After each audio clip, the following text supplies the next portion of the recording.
পিঠাতে যেমন মিষ্টি না থাকলে পিঠাটা মধুর লাগে না, তেমনি সম্পর্কের মধ্যে মাধুর্য না থাকলে, মধু না থাকলে সম্পর্কেও মিষ্টি মধুর সম্পর্ক হয় না। হ্যালো এভরিওয়ান, আসসালামু আলাইকুম। Welcome back to my new another learning video বলার কারণ হচ্ছে আজকে আমি যে ভিডিওটা দেখাতে যাচ্ছি সেটা একটা শিক্ষণীয় ভিডিও হতে পারে, কেননা এটা আজকে আমরা একটা কি বলবো বিশিষ্ট একজন লোক সম্পর্কে জানতে যাচ্ছি। সেখানে তিনি তার প্রতিষ্ঠান কি করে গিয়েছে, কি করেছেন সেগুলো সম্পর্কে আজকের ভিডিওতে জানবো। তো আশা করি সকলে ভালো আছেন। আলহামদুলিল্লাহ, আমরাও ভালো আছি।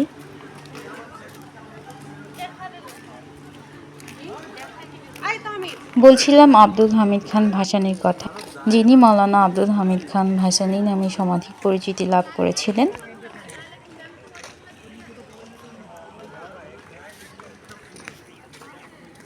তিনি ছিলেন একজন রাজনীতিবিদ। তিনি জন্মগ্রহণ করেছিলেন 12ই ডিসেম্বর 1880 সালে। তিনি চিরবিদায় নিয়েছিলেন 17 নভেম্বর 1976 সালে। তো তার কিছু স্মৃতি বিচরিত স্থান এবং তার প্রতিষ্ঠানগুলো সম্পর্কে আজকে জানবো। যেসব আমরা ঘুরেছিলাম সেটাই আপনাদের সাথে শেয়ার করব। এটা ছিল একাডেমিক ভবন। ভেতরটা ছিল বিস্তৃত, মানে একদম আপনার একটা গোল বৃত্তের মতো ভেতরটা, যেখান থেকে আপনি নিচে দাঁড়িয়ে পুরো আকাশটা দেখতে পারবেন। তাদের নির্মাণটা এরকম ছিল।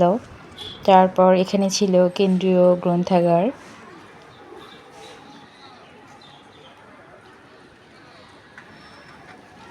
ভিতরে ঢুকে দেখাতে পারলে হয়তো বেশি ভালো হতো। তো এরকম মানে তাদের পার্ট হচ্ছে কিছু জায়গা ছিল। এই যে এটা রানীপুকুর, যেটাকে রানীপুকুর ঘাটালা বলা হয়। 2023 সালে যেটা নির্মাণ হয়েছে। রানীপুকুরের সামনে আরও কিছু ভবন রয়েছে। এগুলো মূলত সকল কিছুই কিছু একাডেমিক ভবন, তারপর কিছু হচ্ছে অফিসিয়াল। আমরা যেদিন গিয়েছিলাম সেখানে বইমেলা ছিল, তো আমরা বইমেলার বইও দেখছিলাম। তিনি যেহেতু রাজনীতিবিদ ছিল, তো তার কথা, তার বক্তব্যগুলোতেই সেগুলো ফুটে ওঠে। এখানে যেমন ছিল যে আমার সংগ্রামের শেষ নেই। এরিয়াটার ভিতরে আপনি স্কুল, হাই স্কুল, তারপর ভার্সিটি তো আছেই, হল, ছেলেদের মেয়েদের এসব সব কিছু পার্ট আলাদা আলাদা, মানে জায়গাটা বিশাল, অনেক বড় এরিয়া জুড়ে। আর এটার ভেতরে ঢুকলে তো মনে হবে যে আপনি কোনো ক্রীড়ার মাঠে রয়েছেন, নতুবা সংসদ ভবনে ঢুকেছেন। এইরকম তাদের হচ্ছে অবস্থাটা। বিশ্ববিদ্যালয়ে ঢোকার পথে আপনি এরকম হাতের বাম দিকে কিছু খাবারের দোকান পেয়ে যাবেন, যেগুলো মুখরোচক। এরপর হচ্ছে যেহেতু মুখরোচক খাবার, সেগুলো না খেয়ে কি যাওয়া যায়, তাই আমরাও মুখরোচক খাবার ট্রাই করলাম।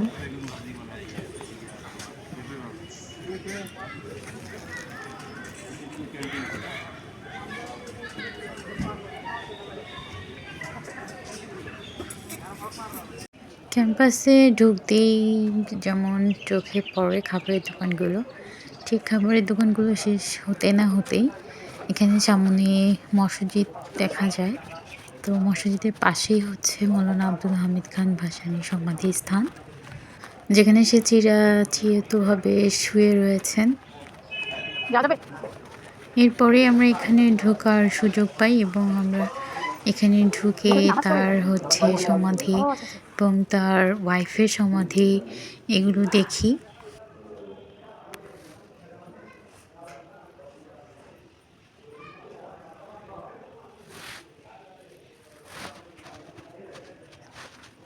এখানে দুজন ঠিক আছেন।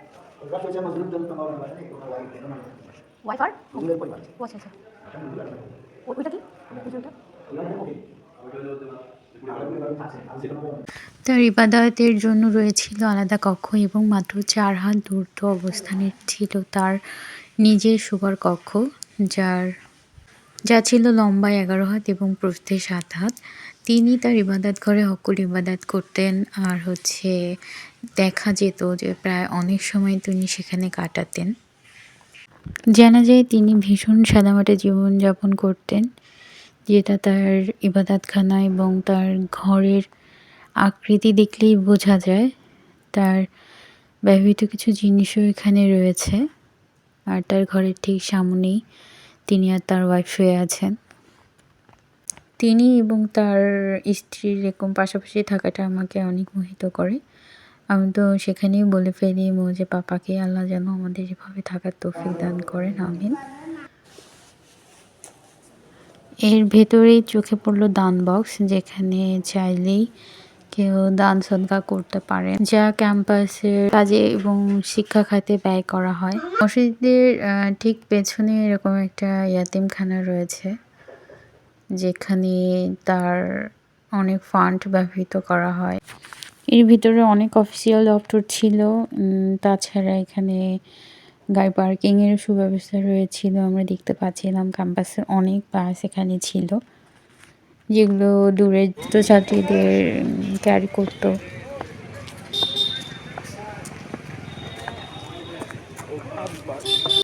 এরপর আমরা টাঙ্গাইল শহরের দিকে যাই এবং শহর ঘুরে দেখি, আর এখানে শহরের বড় বড় সাংস্কৃতিক অনুষ্ঠানগুলো হয়ে থাকে।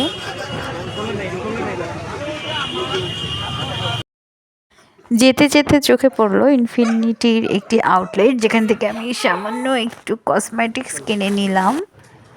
এই ছিল আমাদের টাঙ্গাইল শহর ভ্রমণ। এরপর আমরা স্বপ্নতে যাই, স্বপ্নতে গিয়ে ড্রিঙ্কস কিনি আর আমার ছেলে সহ চিয়ার্স করি। By the way, thank you for watching my video.